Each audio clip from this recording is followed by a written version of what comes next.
Trump shutdown drags on because Republicans refuse to work with or even negotiate with Democrats in a serious way to fix the health care crisis in America. Let's be clear. Republicans are demanding something that hasn't happened in previous negotiations. They're saying our way or the highway. No negotiation, no Democratic input. This is a highly partisan bill. And they want us to pass this partisan CR that has zero bipartisan inputs, zero conversation, and frankly, zero relief for so many Americans who are afflicted by the health care crisis, which grows deeper and deeper, that crisis, each day. For the last month, the Republican leader's favorite number has been 13. He keeps citing 13 CRs that we passed when I was majority leader. Of course we did.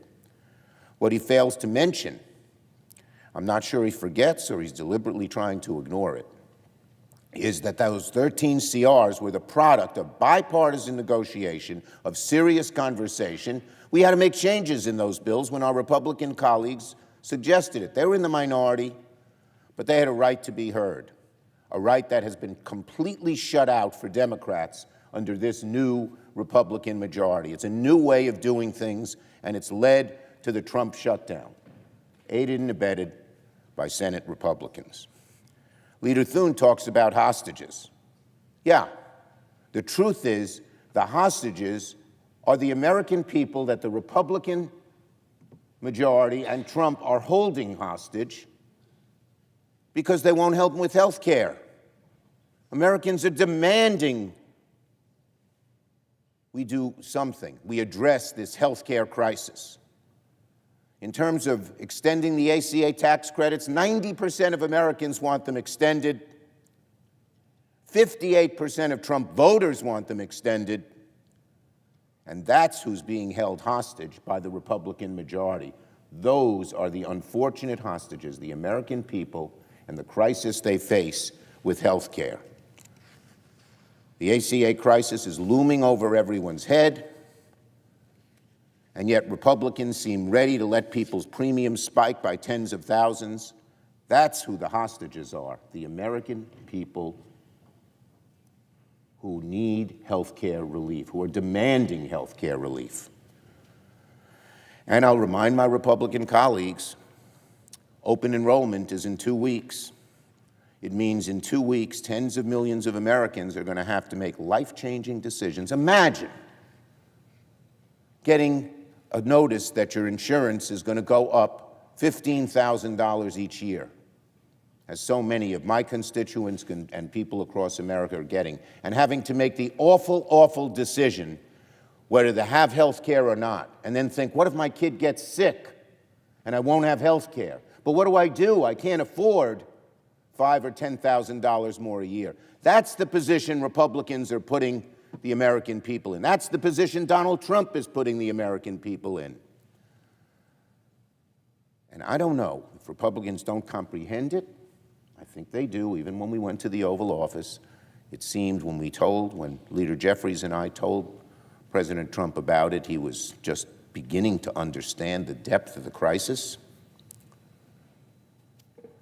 But they either don't understand it or they're brutally callous.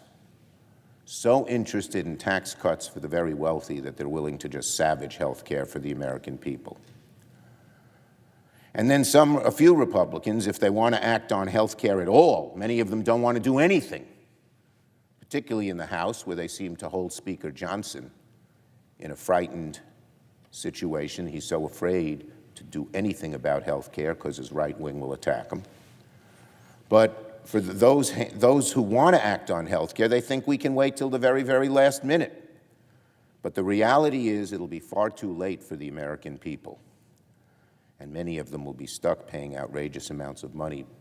The vast majority of Americans who have health care, who have ACA health care and other health care, are going to have to make their decisions by November 1st, not January 1st. Yet, despite this crisis, despite the enormity of the increase in costs that Americans will have to pay for their health care, Republicans continue to dig in. they continue to say, we don't want to help on health care. We don't want to negotiate with Democrats on health care. They say there's nothing to negotiate. That's got to change soon. Has to, for the sake of the American people. Democrats want to reopen the government as soon as possible so people can get back to work, so government services are not interrupted. But we need to fix the ACA premiums right now. If Republicans fail to act now to lower premiums, the American people will correctly, wish it didn't have to happen, wish we could solve this, but they'll have to hold them. The American people will have to hold Republicans responsible when they face financial ruin.